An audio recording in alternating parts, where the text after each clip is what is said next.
Cambridge IELTS Book 1. Test 2. Reading Passage 1. Reading passage with audio questions and key.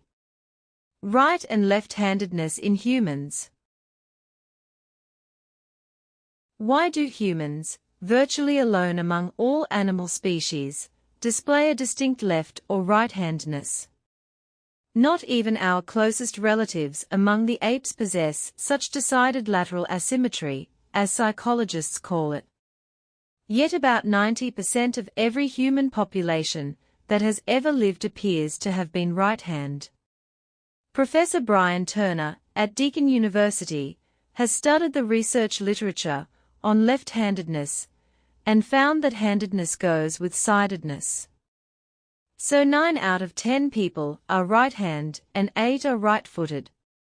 He noted that this distinctive asymmetry in the human population is itself systematic. Humans think in categories, black and white, up and down, left and right. It's a system of signs that enables us to categorize phenomena that are essentially ambiguous. Research has shown that there is a genetic or inherited element to handedness. But while left-handedness tends to run in families, neither left nor right-handers will automatically produce offspring with the same handedness. In fact, about 6% of children with 2 right-hand parents will be left-handed. However, among 2 left-handed parents, perhaps 40% of the children will also be left-handed.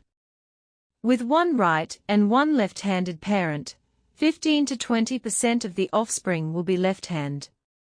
Even among identical twins who have exactly the same genes, 1 in 6 pairs will differ in their handedness. What then makes people left-handed if it is not simply genetic? Other factors must be at work, and researchers have turned to the brain for clues. In the 1860s, the French surgeon and anthropologist, Dr. Paul Broca, made the remarkable finding that patients who had lost their powers of speech as a result of a stroke, a blood clot in the brain, had paralysis of the right half of their body. He noted that since the left hemisphere of the brain controls the right half of the body, and vice versa, the brain damage must have been in the brain's left hemisphere. Psychologists now believe that among right-hand people, probably 95% have their language center in the left hemisphere, while 5% have right-sided language. Left-handers, however, do not show the reverse pattern, but instead a majority also have their language in the left hemisphere. Some 30% have right hemisphere language. Dr. Brinkman, a brain researcher at the Australian National University in Canberra, has suggested that evolution of speech went with right-hand preference. According to Brinkman, as the brain evolved, one side became specialized for fine control of movement necessary for producing speech, and along with this evolution came right-hand preference. According to Brinkman, most left-handers have left hemisphere dominance, but also some capacity in the right hemisphere. She has observed that if a left-handed person is brain damaged in the left hemisphere, the recovery of speech is quite often better, and this is explained by the fact that left-handers have a more bilateral speech function. In her studies of macaque monkeys, Brinkman has noticed that primates, monkeys, seem to learn a hand preference from their mother in the first year of life, but this could be one hand or the other.